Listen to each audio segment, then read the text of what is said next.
set this thing recording. I will trim everything off the phone. For me, it wasn't too bad. Nice too. Hey, how are you? Oh, I picked the right group. Yes, All my you did. favorite people are And I walk in, I'm like, hello. All right, what time is it? Do you see that rebel corpus and I have on the same shirt? Oh, right? Frog and toad shirt. Nice. Hi, how are you? You have to listen to me run my mouth again because Kate said, "Can you go introduce this session?" I was like, "Okay, I was going to it anyway." But it's 10 o'clock. I like to start taking some time. Everybody ready? Yes. Yeah. All right. You are in Rights to the Shore, Understanding Shoreline Access. Hi, Janet. Everybody in the right place? Yeah. Shoreline Access. Okay. You're fine. This is a little script. You know who I am. You have to hear any more about me. But public access to the Rhode Island shore is a right guaranteed in the state's constitution. But what does that mean? This panel aims to give a comprehensive overview of the issues surrounding shoreline access, the 2022 legislative session, and where our rights to the shore currently stand. And we are very excited to have our panelists. We have Rep. Terri Cortvriend from House District 72 representing Middletown and Portsmouth. And David Prescott, everybody knows David, right? South County Coastkeeper for Save the Bay. Well, I'm assuming you're Michael Woods. I am. I'm Jen. Representing the backcountry hunters and anglers. And Janet Freedman, I haven't seen Janet in a while, so it's nice to see her. She's retired from, it says Coastal Institute, but you're a fellow at Coastal Institute. I'm a fellow at Coastal. Right, Retired. but she's retired from Coastal Resources Management Council.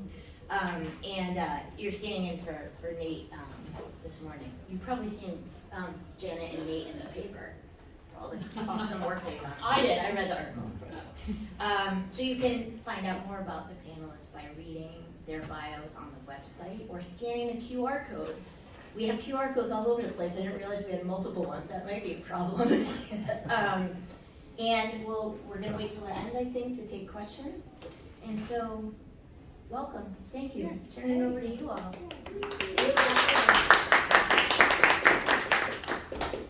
Thank you. And to give a little bit more in-depth of a preview of the journey that we'll be taking here, we're going to start with Dave, who's going to be talking about how we get to the shore and some of the structure around that.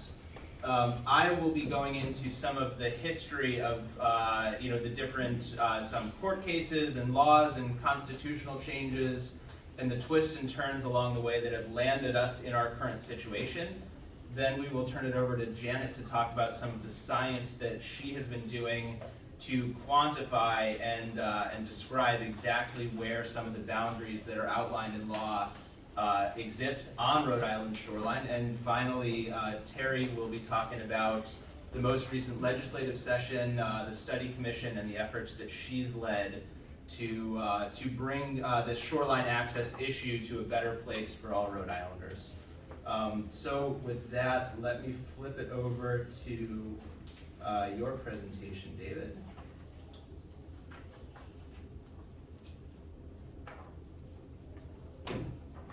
And if you want to flip slides, you're welcome to. Okay. Yeah, I'll definitely do that.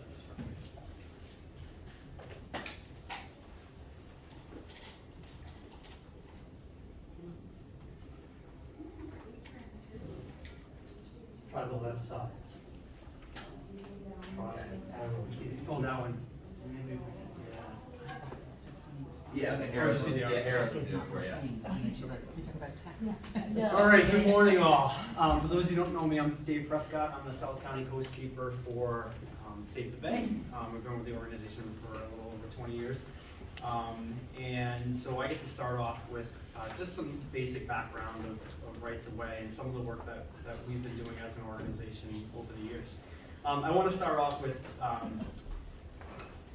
the fact that access has been a huge issue over the last several years for a number of reasons, but I think the pandemic really brought a lot of people out. I think people were sick and tired of being inside, and they wanted to get down to the shore and kind of get out, breathe some fresh air and whatnot. And that had its own complications because it really showed how challenged some of our access points were and how challenging they will continue to be. And we'll talk, obviously we have lots to talk about today. So Anyway, so I know that Mike's going to talk about this, but I have to put this up here to start.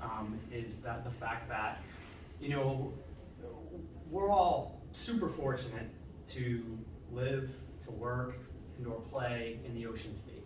We have over 400 miles of shoreline, and you know, basically our right to the shoreline is embedded in the Constitution. And so I know you can read it all there. I could read it to you guys, but I think most of you know it. So I just wanted to start off with that because that's such an important piece of this. That being said, especially after just having a great conversation with Lauren, you know, access has an extremely long history here in Rhode Island, way before even our Constitution, going back to the Narragansetts and others that used the ocean and bay as their sacred spiritual place. And as you all know, many of our names around here reflect that history, you know, especially here locally, you know, Musquamaket meaning red fish or salmon, for the salmon run on the Pawcatuck, Matunic meaning overlook, Narragansett Bay, all those, you know, have a lot of history with indigenous tribes here in the region here, and their really long-term connection of the tribe and the tribes to the water. Back to colonial time, access was also essential. It was essential for fishing, for transportation before there were highways, for pasturing animals, for gathering seaweed for crops, and many of the rights of way originated as driftways, basically areas that were used seasonally when seaweed had drifted onto the sand, and then they would go and harvest that to put on their crops. Oops, too far. Sorry. Let's see if this will actually work. All right, and back to why an ox cart. When they were actually harvesting seaweed, they would bring ox carts down to the water to actually, and I know this isn't the best ox cart picture, but it's the best I could find at the time. So it's not, but you get the point, right? The fact that that basically, you know, that 10 feet landward of knee-high water where they would actually access the seaweed and get down there.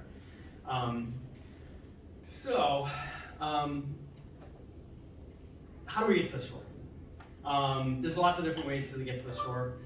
Some are state-owned, meaning that CRMC has designated rights of way to get down to the water. Some are town-owned, some are owned by nonprofits or the state or whatnot. But basically, a public access to the shoreline is basically a perpendicular access to the shoreline, a way to get down to the shoreline, to get down there by foot, sometimes by vehicle, to be able to access the water. And they're obviously used for lots and lots of different reasons. And I'm assuming everyone in here has used our rights of way here in the state. We're very fortunate to have those. And then there's also lateral access. So lateral access is along the shoreline. So once you actually get down the shoreline, actually trying to walk along the shoreline. And especially with climate change, with sea level rise, with seawalls, with other impediments, that's becoming harder and harder. And we can see trouble with that. So basically, Rhode Island CRMC, so the Coastal Resources Management Council, is a state agency that is tasked with designating public rights of way. As we currently stand right now, there are 230 rights of way within the state. The most recent one was Public Street up in Providence, which is a really great one that we had a part of, and we're very excited to. And I should say that CRMC has this goal of having one right of way per mile of shore. So we're at 230. We still have a long way to go, and there's a lot that the public can do and towns can do and whatnot to get more on there. So there are, again, 230 of these state designated CRMC rights of way, but there's also another 100 or so, a couple hundred of town rights of way, state rights of way, state beaches and whatnot. And basically the best thing about the rights of way is that they're protected in perpetuity, especially the CRMC ones. So next, a little bit about what we worked on. So you gotta love this picture. So this is an access point. All right, so this is an access point in Jamestown. So back, so Save the Bay, is you probably are all aware of, we've been around since 1970. Public access has always been a huge issue for us as an organization. And it's something that we worked on since the very beginning, even when we were fighting some of the big, coal fire plants, nuclear power plants, all those kind of things. And we have been talking internally about just kind of issues with public access. So not only blockages of public access, but also the challenges with sea level rise and other issues. And in 2014 and 15, we had gotten some funding through the EPA, through the SNEP program, so that's the Southeast New England program, to basically do a statewide survey. There'd been a lot of great work done by Janet and Kevin at CRMC on that, but it had been a while since that had been done, and basically, as a priority for us, we wanted to kind of see, what the state of access actually looked like. So at that time, there were 223, so we've added 7 since that time. And we went through and we basically assessed all rights of way for lots of different things. We looked at, the width of the path, both how narrow it gets and also how wide it is, the length of the path down to the water. We looked at parking. Was there parking existing there? How frequently was it used? Was it maintained? Was there litter and trash? Were there issues with flooding and erosion? So not only from the ocean or bay side, but also from the land side, from a stormwater piece. And then we looked at potential uses. And then finally, we basically had a photo series that we would do at each and every site. And those consisted of first one was looking at the site from the road. B, a sign, if there was a sign. We'll talk about that in a second. One was actually at the shoreline facing back, looking up the path. And then at the end of the shoreline, we actually looked to the left and to the right. And part of the reason for that is to really be able to evaluate change over time. Since that point, we have conducted our next survey was in 2018, and we are finishing up our 2022 assessment right now. So this is based upon our 18 data. This is just some of the stuff that we observed. At that point, there were 226. 52% of them lack parking. So a lot of these perpendicular access points are end of roads in town. They are paper streets and whatnot, but they don't have any parking. And again, access points are for the public. It's not for a neighborhood or community, those are separate. But these CRMC designated rights of way are for the public. So if you can't get down there, if there's not parking or a bike rack or something like that, who does it really help? It helps those that live in the community. So that's parking has been a big issue. 40% of the rights of way that we assess were already experiencing coastal flooding. So when you start looking at issues with sea level rise and the predictions going forward in the future, how many of those will we actually lose, and why it's so important that we continue to keep designating new ones. Obstructions, this is a good one. So 37% were obstructed. So what does that mean? So obstruction could be something as simple as vegetation overgrowth, meaning that they haven't trimmed in a while, or they've trimmed, but so let me go back to this one right now as we're talking about vegetation here. So this is in Jamestown. And Jamestown has some challenges, but they actually have an access committee that's working specifically on their rights of way. So a lot of change is happening.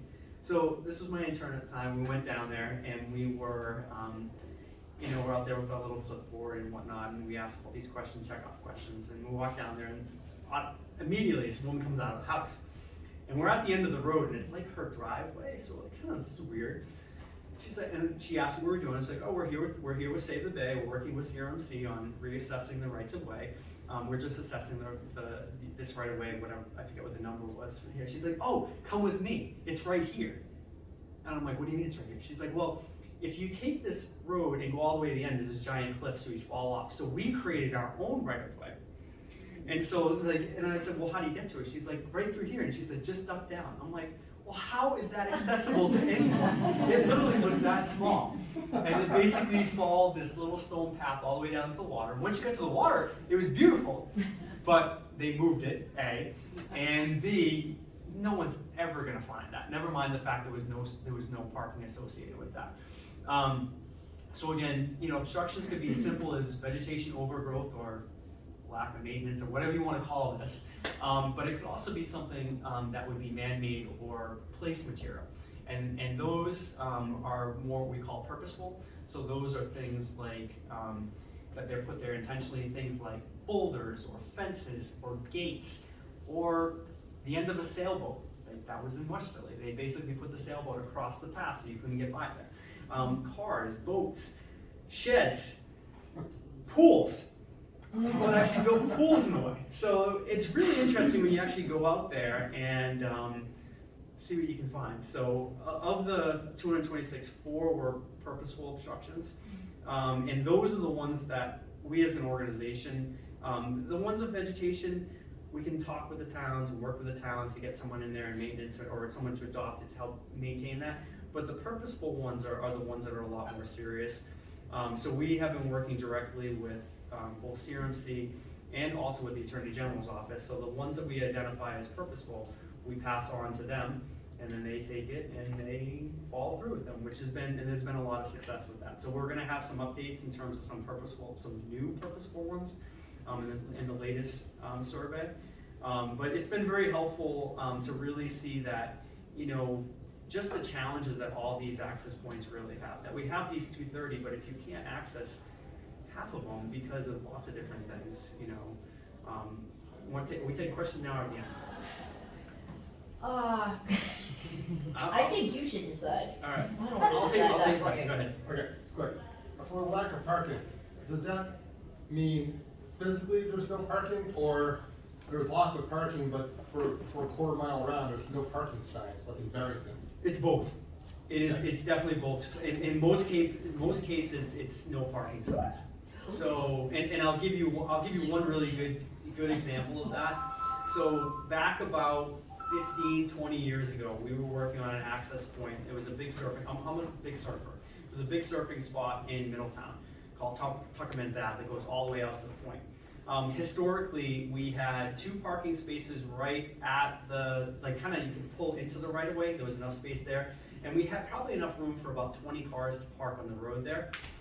I forget where I think they were from Connecticut. I'm not calling out Connecticut.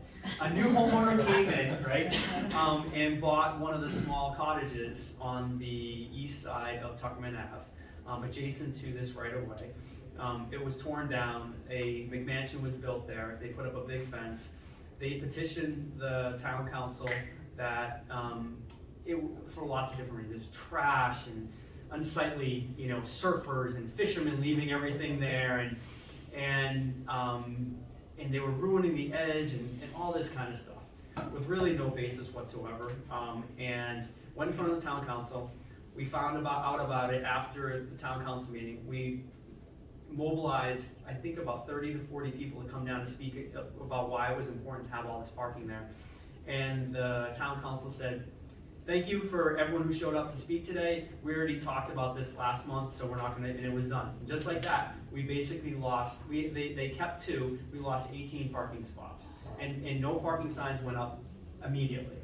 I know there's a lot of work. If you see stuff in the paper, like Warwick's really working on removing some of the no parking and whatnot. But the challenge with the lack of parking is physically nothing there, or even if there is something there, there's no parking signs anywhere. So if you're someone from another community and you don't know any better, and you try to park there, you just drive away.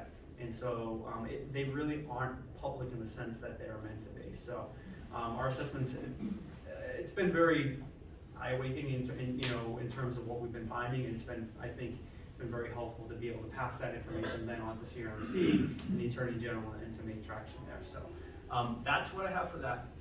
Okay. Oh, You go ahead. oh, sorry. Are you assessing, or will you assess, public transportation acts? Like how far from the closest public transport? We haven't yet, but that's a great idea, and I'll definitely add that too. We've talked about it, but we haven't implemented. The biggest thing we've been looking at now is we've been working with local towns on bike racks because they're fairly simple, and you can get small grants for that. And even just putting a bike rack there makes it so much more accessible for another portion of the population. It'd be neat to know like how far away each public like bus. Yes. No, you know. Yes, right. How far? Yep. No, absolutely. Yep, I'll take that. I just had a question, Sure. and I wondered how common it was. I live in Warwick, and I've noticed in their town ordinance, they have these really obnoxious sections where they limit the parking seasonally. There might be ample parking available, should there not be all these ad hoc hostile signs?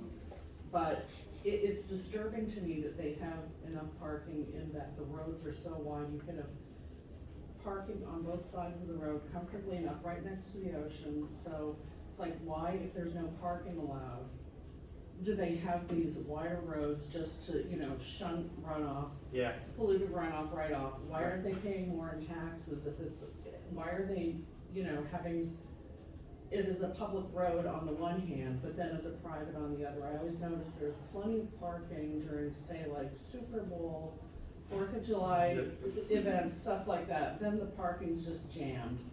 But I mean, it seems like there's a surfeit of those restrictions, seasonal restrictions. They make it such that if you were to go swimming there, yeah, you can park there, say, April 31st. Right, yes. And, start again, say, November 1st or something ridiculous. But what, if anything, can be done about that? I find that so disturbing. And so many different communities. And the number of those Yeah. that exist. So many throughout communities the- are dealing with this from a standpoint of this kind of the seasonal restriction, because and also under the cover of public safety, that so Narragansett, this was a really big issue. Anyone who's from Narragansett, you probably saw a lot of stuff there about public safety. So again, as a surfer, I surf in Conan and Pilgrim all the time there, and we used to have numerous access points, places to park, and then basically the last town council cut that all down, and this present council brought it all back. And they did it so that there's actually now a gravel strip, so there's a place for the water to actually run into. So they're thinking differently, but I guess my point I wanted to end with is that there is a huge groundswell around public access. And there's a huge Facebook page. If you're not part of that, definitely get involved with that. I think the best thing that came out of that Facebook page is the education that's going on, and the learning that we're all doing about all these different access points and how big this issue really is. But as residents of each of these towns, these are the issues that you are all bringing up that should be brought up at the town, and say, hey, what are we doing about this? Why can't I park there during this time here? What, this road's plenty big, and you can't use the excuse of, emergency vehicles or anything like that. But that's where, in order to go to the next step, to go from the 230 designated rights of way to the 400, we need to work together with helping, CRMC, like, hey, we have a couple town rights of way that would be great as CRMC designates rights of way, and what would happen with that. There's a whole designation process, but what I'm saying basically is be involved with the conversation, because there's a lot going on, there's a lot of education, there's a lot we can all do as citizens and users of the resource to help improve our public access.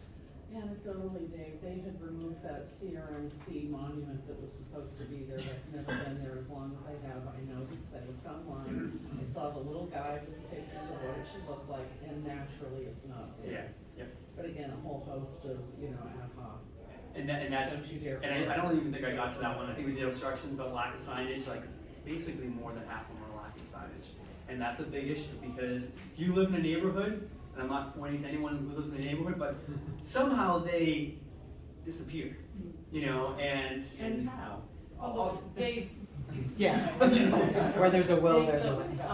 a lot of time, the town actually has to request the Yes, signs for CRMC, so in a lot of cases, I think that they, and I'm not defending this at all. No, I think know. For a lot of times, the town didn't ask for signs in the first place, so you can always, But it's they your had a town picture of to, the monument. oh, they did, And that, yeah, well, now, that's true, they do disappear or Yeah. get painted over. and now the new one, now communities are putting in new beautiful, like stone and granite markers, and like Wesley just did that, and they look beautiful. So I think the towns can request those, but that's also why like our assessment is really important, to show what's changing over time, and to then say, okay, CRMC or Town of Jamestown, you had 6 signs that are now missing since the last time we did this assessment point, and just kind of continue that education and moving forward. So, anyways, I don't want to keep going. So.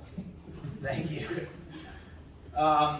So I, Dave talked a little bit about the current sort of state of the shore, how we get there. I'm going to talk a little bit about the history of how this came to be, and to understand that it's important to talk about a concept called public trust doctrine, right? That is a, well, I'll get into it. So to start, I feel strongly that North America and the United States specifically has the best system of public lands and waters the world has ever known.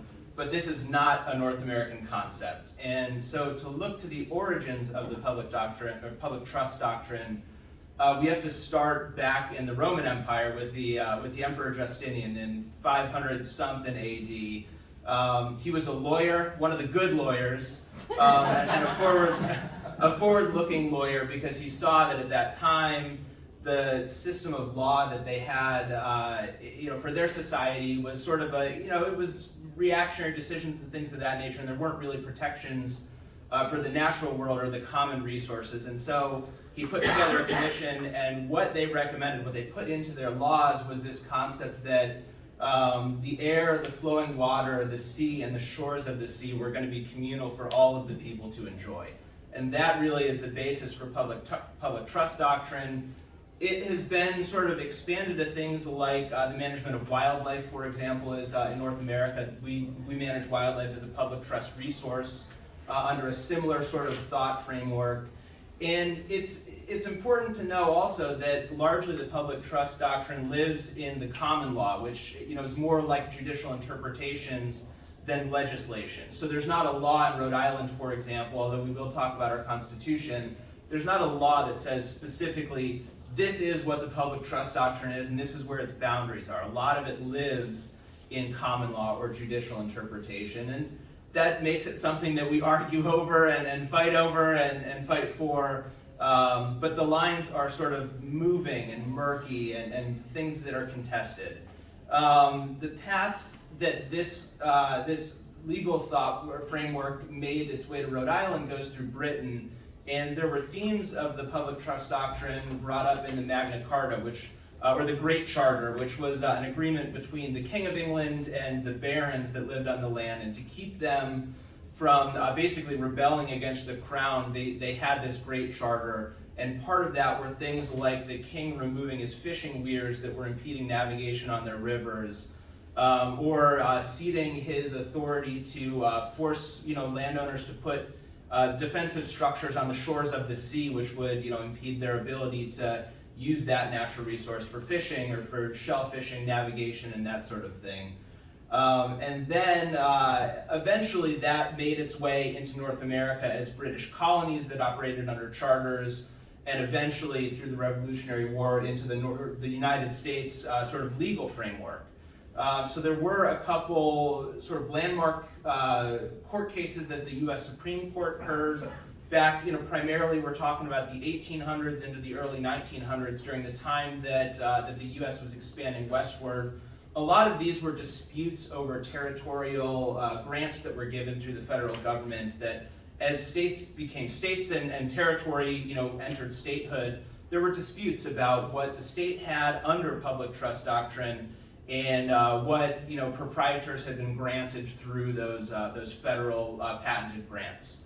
So the big one, for me, I work a lot in the sort of hunting wildlife management space, and we think about it in the North American model of wildlife management. But Martin versus Waddell was a foundational case for public trust in North America, and basically this was a dispute where a shell fisherman, I think it was in Perth Amboy in New Jersey. I grew up in New Jersey. It's one of the only things I still like about it.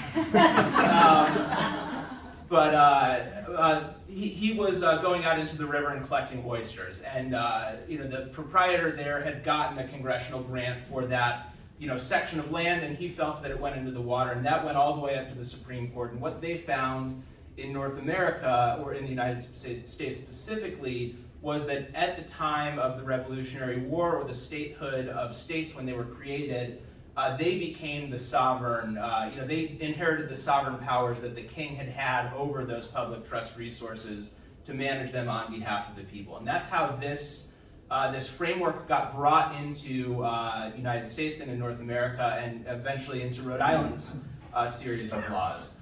There are a handful, and I'm just going to skim through these, of other important foundational cases that have shaped the way that we look at public trust doctrine. Illinois Central Railroad versus Illinois was a dispute over the city of Chicago granting the right to fill in sections of Lake Michigan to build a railroad, and the Supreme Court found that they didn't have the authority to do that. It was, if you think about the fiduciary duty of a trustee, this was not appropriate use of the land that they managed on behalf of their people. There was a great case called Chivalry versus Bowlby, and the reason I highlighted it, it's actually not the first one here, but it has a terrific, in the decision, has a terrific commentary on the important status of the 13 original colonies related to public trust doctrine, because they had these customs and legal frameworks under their royal charters that made them special compared to other states that entered statehood after the Revolutionary War.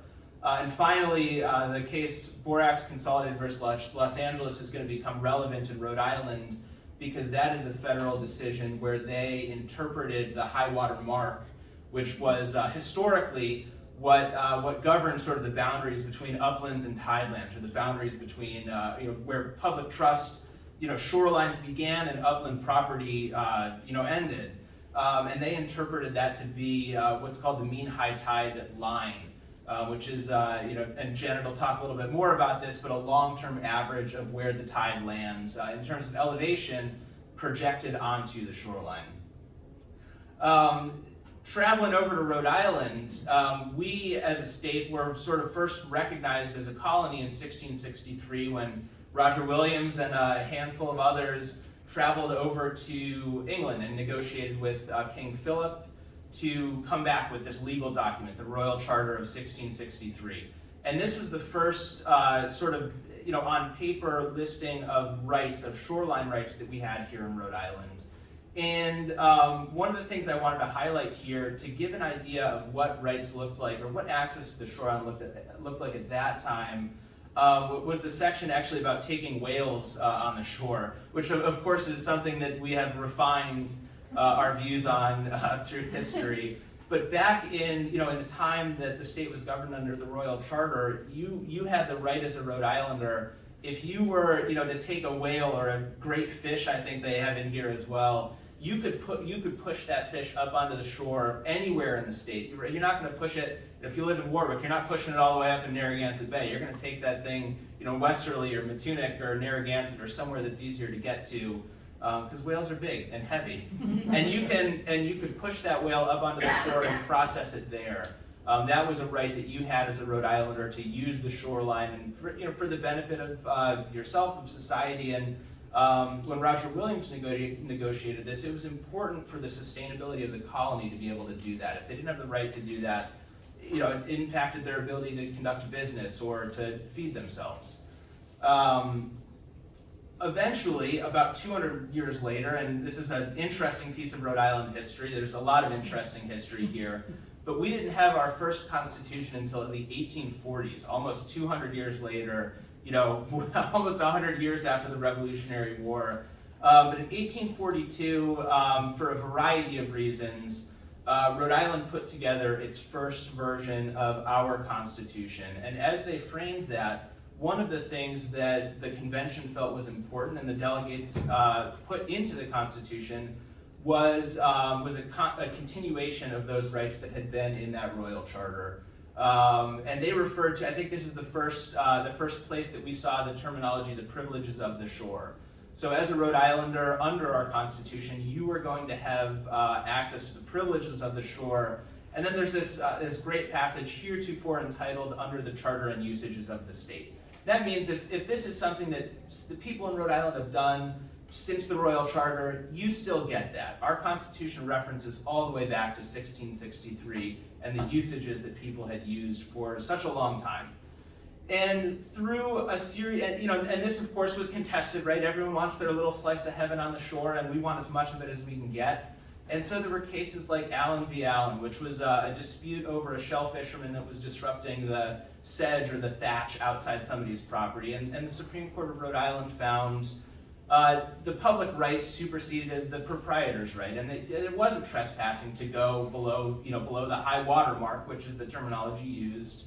and collect your shellfish, right? That was a right that we had under the Constitution historically. Another great case is the case of Jack Voney v. Powell. Jack Voney was the Attorney General at the time, and the General Assembly had considered granting a specific right to a beach in Newport, Middletown, that area, to fence off their shoreline for the benefit of their residents and to exclude the rest of the people of Rhode Island without paying, to get onto the beach from using that area. And the Attorney General came in and said, you can't do that. We have a right up to the high water mark, and you can't exclude people. It doesn't matter that your intentions are good and you're saying that you'll let them in if they're doing their constitutional thing. The intentions aren't part of it. You just can't do it. Up to the high water mark, right? And then finally, that decision was in 1941, right? So it was a different world then, right? Our automobiles and our infrastructure were different, and to live near the shore and work in the city wasn't really a thing. And as we went through the 60s and the 70s, and cars got better, infrastructure got better, and our southern shores started getting more developed by people who had access to New York City and Boston and Providence. And they had a little bit of extra time too, right? They wanted that shoreline property that they could go to on the weekend and enjoy it. Things were getting tense on the South Shore, and eventually we ended up with a dispute in Westerly that elevated its way up to the Rhode Island Supreme Court in the case of State versus Ibison. This was a case where fishermen were engaged in a cleanup in Westerly. I think it was a World Oceans Day cleanup. And they had advertised this. They actually had some support from the state and the newspapers at the time that this was going to be a great thing for the shores. And we're going to go down and we're going to make it all the way from Charlestown to Westerly, cleaning up this beach. This is where you can meet us. And a landowner in Westerly did not like the idea of this. He felt that his property went all the way to the mean high water mark from the Los Angeles v. Borax case. And of course, the fishermen felt like they could be the mean high tide line is what the property owner wanted. And the fishermen felt that they could be below the high water mark like these Rhode Island cases had specified. And so they orchestrate a whole arrest where the people are coming with their cleanup and the cops are coming down the beach, and Flight of the Valkyries is playing, and they get arrested, right? They're arrested for trespassing on private property, for being on the beach cleaning up trash. And that makes its way all the way up to the Supreme Court, and at this point, our Supreme Court makes the determination that and they felt it was a scientific determination that the mean high tide line that had been found by the U.S. Supreme Court in the Los Angeles case was the most scientifically precise way to measure the boundary, and that line best balanced the interests of the property owners and the public. Because it was an average, right? Sea level rise wasn't a thing at that point, but they acknowledged a couple things, right? That that this common law public trust principle was going to be in the courts unless it was modified by the General Assembly, and I highlighted the quote from the decision there. And there was another part of this case that was important, and that was that they said in the future, if you want to try to get somebody for trespassing on your shore, you need to be able to prove that they knew where they were and they crossed the line intentionally. And that has been something that's been very, very difficult, including in that case, because you can't actually see where 18 years average on the beach is. So the Ibison decision, while the Supreme Court made this ruling, they let the fishermen go because they couldn't have known the line. And now where I want to end off here and hand it off to Janet is talking a bit about the Constitutional Convention from 1986. Because at the time when the Ibison decision came down, the people of Rhode Island weren't happy about it, right? Their public trust had just been lowered to a line further down the beach, and that wasn't a good thing. So as they came in and retouched the Constitution in 1986 and thought about what needed to be there, they expanded Article 1, Section 17, which is what David showed at the beginning of his presentation, and added specific language about the rights that were going to be protected on the shore. Fishing, gathering seaweed, which is one of those other very uniquely Rhode Island things, right? Who else protects gathering seaweed in their constitution? Leaving the shore to swim and passing along the shore. And in addition, they also put language into Article 1, Section 16, which is Rhode Island's mirroring of the Fifth Amendment of the US Constitution to say that when the state protects people that are using these rights that are enumerated, that shall be liberally construed by the courts, and that it's not a taking of private property, it is a protection of historical rights that we have always had. So since I think we're running a little bit over, I don't want to take questions now. I'm going to turn it over to Janet to talk a little bit about the science that they've been doing at the Coastal Institute, and we can come back to it at the end.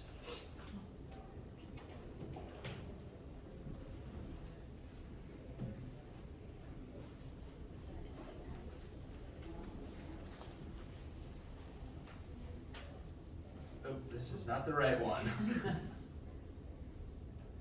How long have we had computers and we still can't always get it right? These arrows over here. Hi, thank you for coming, and Nate Vinatero, my colleague, was going to be giving this presentation, but unfortunately he got COVID, so I hope I'm as eloquent as him, but you'll have to bear with me. So in this, I want to briefly talk about what are the tidal datums. Mike talked about the mean high water mark versus the mean high water line. I want to talk a little bit about what the differences between the tidal datums are. Also, a little bit about shoreline change and how that impacts where the tidal datums fall on the beach. And I'll show you a little bit about our field surveys that we've been doing for the past year. So I'll start out with tides. Tides are the rise and fall of the ocean waters, and this is due to the gravitational pull of the sun and the moon on the Earth's waters and the Earth revolving around them, but essentially it's the water goes up and down. We have been measuring tides. The NOAA National Ocean Service has a whole series of tide stations along our coasts and the Great Lakes too, and they take water level measurements every 6 minutes, and they do it in a what's called a stilling well. Because if you were to take 6 minutes on a wavy shoreline, your data would be really busy and it wouldn't really be very usable. So they have these tubes that are perforated, and it will flatten out those waves, and they can take that water level. So they go through great trouble to remove the waves from these measurements. And then they take a 19-year period and calculate what was the high tide, what was the low tide, and those are called our tidal datums. So this is a tidal record. These are predicted tides at the Newport Tide Station for, this was from last September, and the September 17th is one of the days we did our tide survey. So you can see that the high tide was predicted to be right about the mean high tide line. So the mean high tide line, if you look at the black line there, it says mean high water, and I'm sorry, I'm gonna probably be interchanging mean high tide and mean high water. Officially, it's mean high water. That is the average of all the high tides over a 19-year period. So half of the tide's gonna be higher than mean, and half of the high tide's gonna be lower than mean. And right now, the 19-year period that we're using is between 1983 and 2001, so that's kind of old. And we've had about 4 inches of sea level rise since then. They're gonna update it in 2025 to 2002 to 2020, but that's still backwards looking. That's where water levels were in the past, and when we see accelerated sea level rise, I think it's gonna become more and more of a problem as we go into the future. So those are the predicted tide heights for September, but these are the actual measurements that they took at the tide station, and there's, I think, one that is lower than what was predicted, but in general, most of the tide's gonna be higher because we've had sea level rise, but you also have the impacts of storms. I think on the left side, there were some hurricanes out in the Atlantic that caused a little wind and wave setup so that tides were higher there. But essentially, we see over here is probably purely sea level rise. So and that's why they have to update these tidal data ethics over time. But what you do then is take that tidal datum of mean high water in this case, and you take that elevation and you intersect that with the shoreline, and where that elevation intersects the shoreline is the mean high water line. So in theory, this means that it represents where high tide is, but in reality, especially on a wave-dominated beach, that's not the case at all, because you have other things that move the water on the beach above this average tide. So waves are really a big factor, but also localized winds can really impact where the water is on the beach too. So the actual, I just wanted to show these. These are some drone shots that Nate took on July 6th. So the figure in black is Nate with the RTK GPS, and he's right at the mean high tide line, which I'll talk about a little bit later, but this is at low tide, so the low tide line is probably the water level is probably somewhere where the surf is breaking there, but a wave will come and it will push the water up on the beach. So where the beach is wet is different from where those tidal datums end up on the beach. And this is just another view of that. Nate is at mean high water. He's surveyed in the mean high water line. But as you notice, there's a visible seaweed line along the beach, and it's offset, it's further landward than that mean high tide line. It's something like that. My line isn't that good, but there is this offset. So if we want to know what the offset is, we've actually looked at the URI Department of Geosciences and the Graduate School of Oceanography both conduct beach profiles, and they're done in people in this room. Some of you may have gone out and done some of them. It's usually students, and they're done every week or two, so it's a really good long-term record. They've been doing this since the 60s at GSO. And not all the surveys, but many of the surveys mark where the seaweed line is, and we call it the last high tide swash line. So we have that position on these profiles, and we can intersect that with the mean high water line and look at the relationship on where that mean high water line is and where the seaweed line actually is. And looking at the period between 1983 and 2001, we find that there is a consistent relationship between those two. In this case, the blue is the mean high water line, and think of the ocean, think of looking down on an aerial photograph, and the ocean is on the top. And then the red is the seaweed line, and it not only is a consistent distance over time, it's also pretty significant, and it averages about 60 feet at this one particular profile area on Charlestown Beach.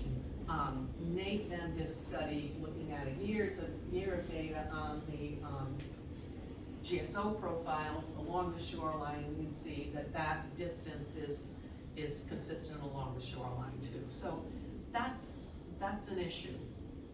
But that's not the only problem. The beaches also change all the time. You know, every wave is moving sand grains around on a beach. So they change sometimes radically in a storm and sometimes imperceptibly.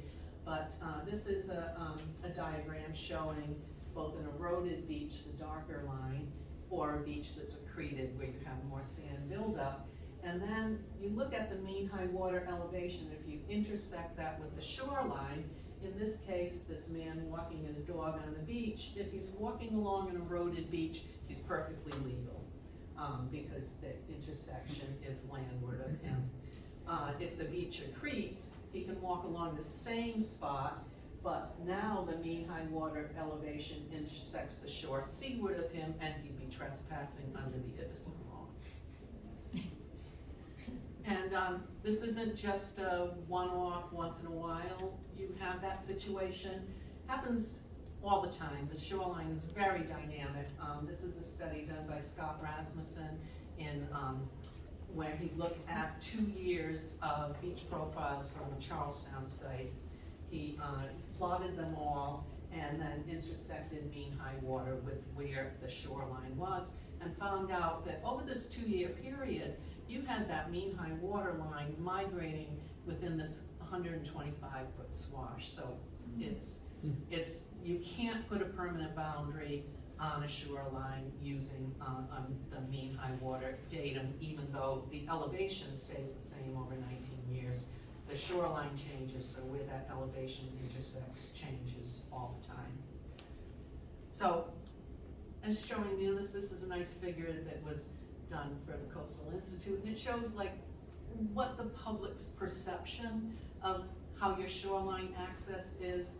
And most people think that, you know, at low tide, you don't have a nice beach, nice wide beach. It gets narrower at mid tide, and then at high tide, you might be squished in a little bit. And I think that this was also the impression of the judges in the Ibison case. So we want to find out just how long you could use the beach legally. So Nate and I have been doing these RTK surveys of mean high tide line once a month. We go out a couple of hours before low tide, and we'll survey in the mean high water line. And then Nate is taking a measurement of the highest wave every 5 minutes.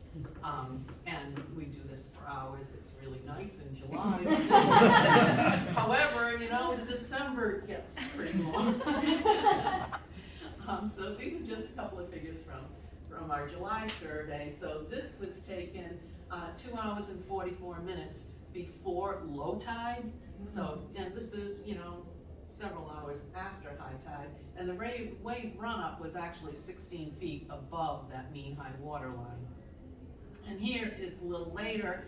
This is at low tide, 18 minutes after low tide, and at least the water isn't hitting the mean high tide line, but the mean high water line, but you've only got about 3 feet of beach that you can use during this time. So it's not really usable.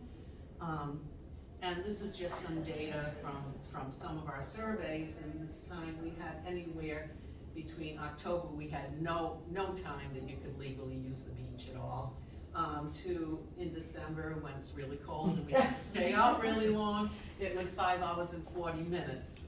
But that's out of a 12.5-hour tide cycle. So it's really not a lot of time that you can use the beach. So instead of what our perception is, this is what more like when we can really use the beach. We might get a little bit of beach use at low tide, but forget, by mid tide, forget it. You can't use the beach, and high tide is definitely out.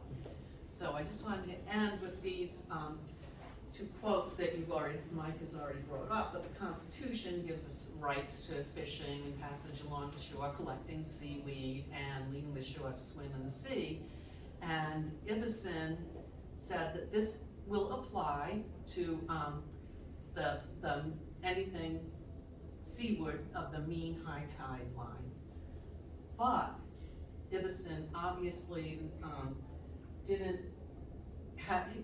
was living in that old perception that this would leave the ocean open to people, the beaches open to people for most of the time, because he said that to setting the boundary below the mean high tide line at the line of mean low tide would restrict the size of the shore to render it practically non-existent, but that's exactly what he did because he didn't understand where that mean high tide line was.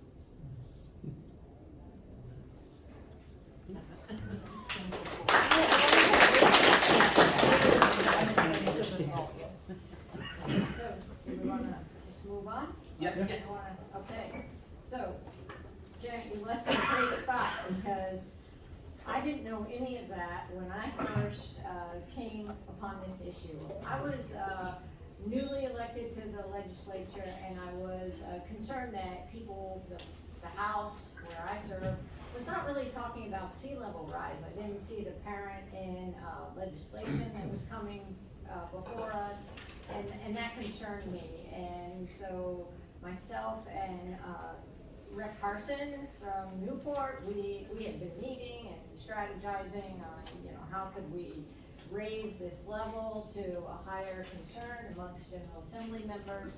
And then Scott Kelly got arrested on the beach.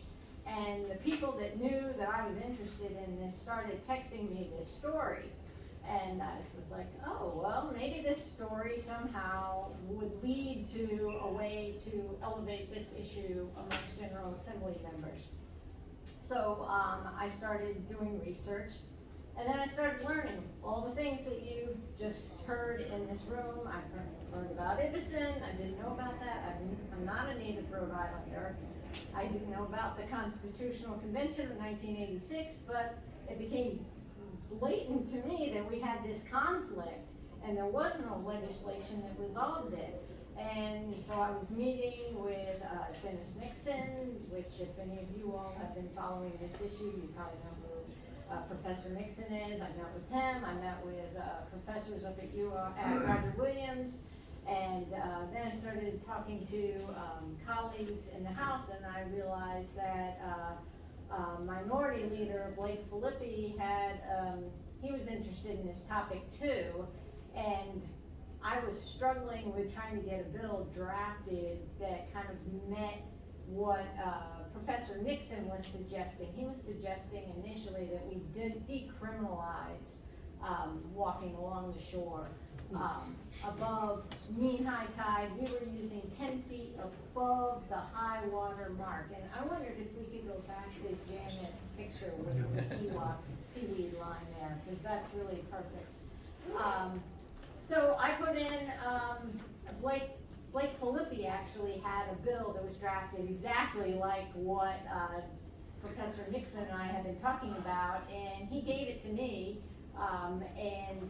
We started working on this together. I put it in a couple of years, and it did not pass. But Speaker Shikarchis decided that because I was bugging the heck out of him, he gave me a study commission. And that happened last summer. So Blake and I chaired a study commission, and I have some reports that are over there on the table that you're free to take. And we went through all the history. We went through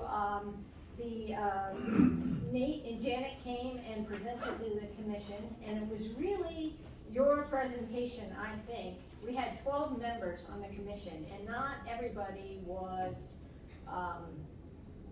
agreeing that we needed to do something. There were a lot of skeptics, or maybe half of skeptics were skeptical, I would say. At least.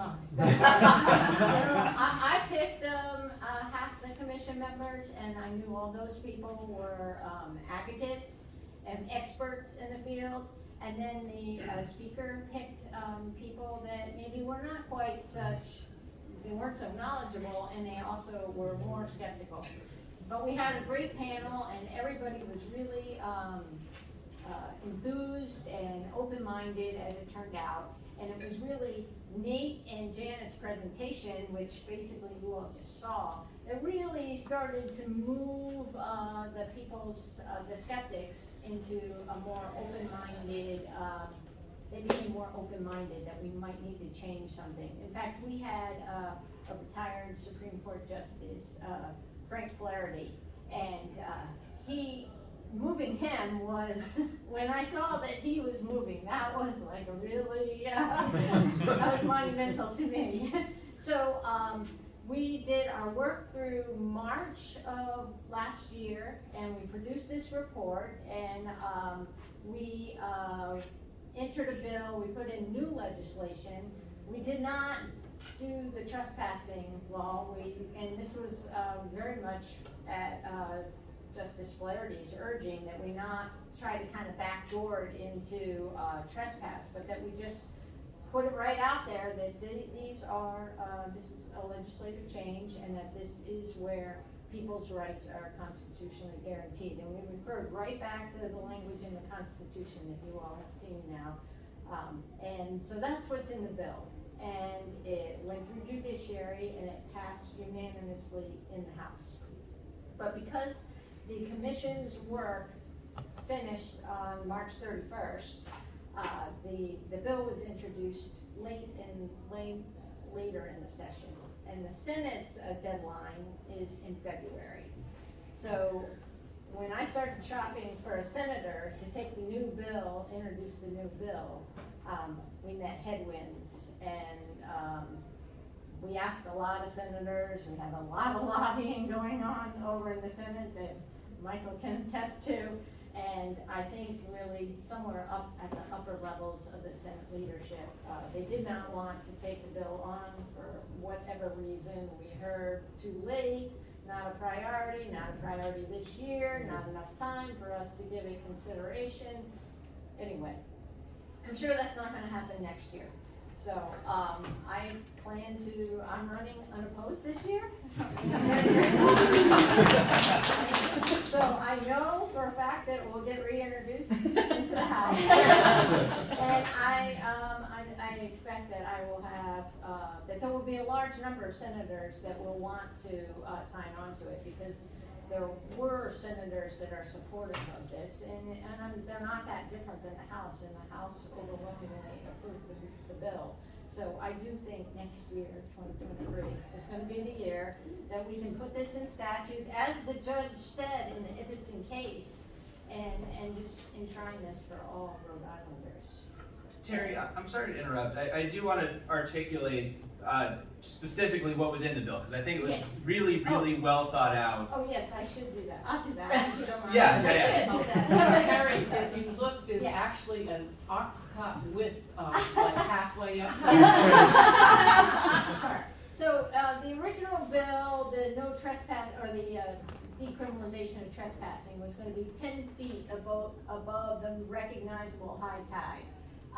That's how the bill started when we introduced it, but when it came out of judiciary, it came down to 6 feet. So it's 6 feet, where's the picture with the yellow line?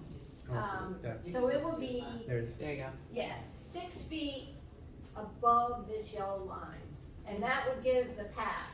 And we started with the 10 feet because we were looking at the ox carts, and we were trying to get a measurement of an ox cart. We had a long discussion on the study commission about, how wide that band should be, because everybody felt like Rhode Islanders should not have to get their feet wet if they're walking along the shore in December and it's really cold, and everybody should have dry sand to walk on. So 6 feet is what was passed by the House. And we did not get into what you could do in that space that, well, really, it's this space. It's a significant amount of beach real estate that we would be getting for the Rhode Islanders, if you look at this picture. And we just referred back to the Constitution, because we felt like it wasn't the legislature's job to interpret the Constitution. That's really the court's job. So we literally just refer back to the language in the Constitution, including that, but not limited to. And that's a little open, so, whether you can, there's varying opinions about whether you should be able to bring your blanket or your boombox or your chairs, or clearly you are allowed to fish. Or your You're allowed to whales. swim. Or your ox cart, Or your ox which will be cart. built. So I'm sure that will happen. Someone's gonna do it. That's a crazy. So, I'm sure there will be court cases when this, but I don't think that's a reason not to put this into law, because that's one of the big arguments against it. Rhode Island's gonna have to, it's gonna get dragged to court.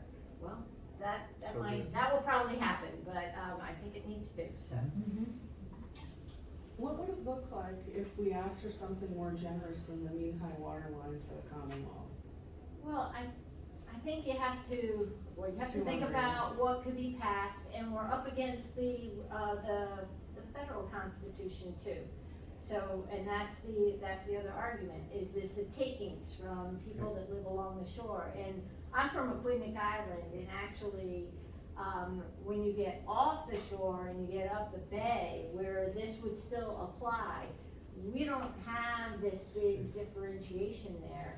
So, on a more stable shore, we're getting we're giving the people a generous amount that they don't have right now.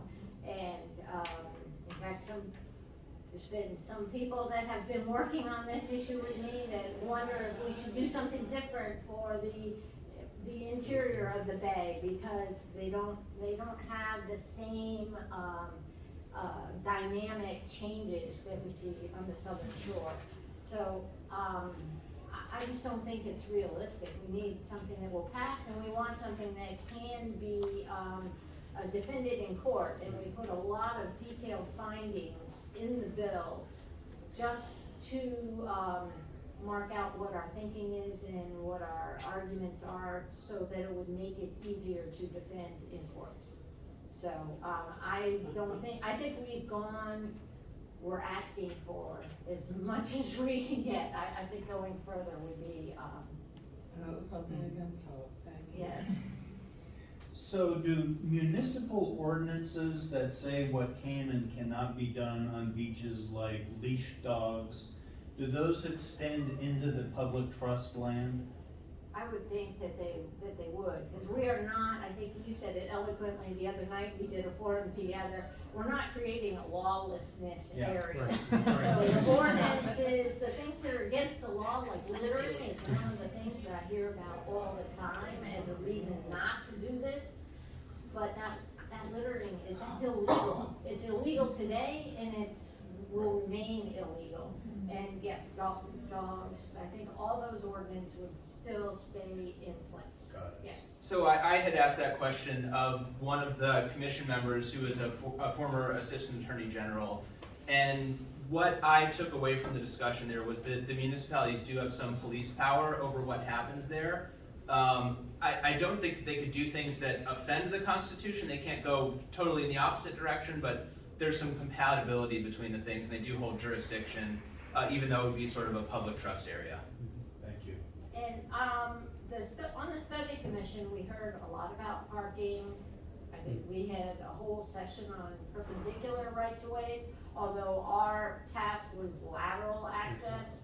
And the issue with the parking is we're trying to encourage towns to create these right of ways and to work with CRMC. And the parking is really the municipality's responsibility.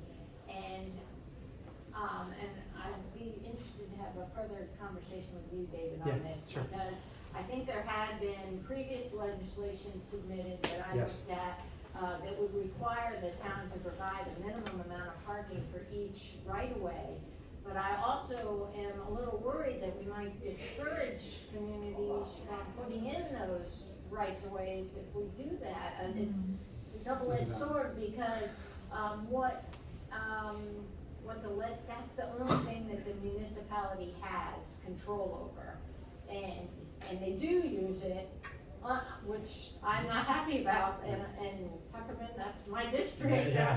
I am not happy about that, but we don't want to make it so that communities go to their town council and fight against having CRMC right away. So it's dicey.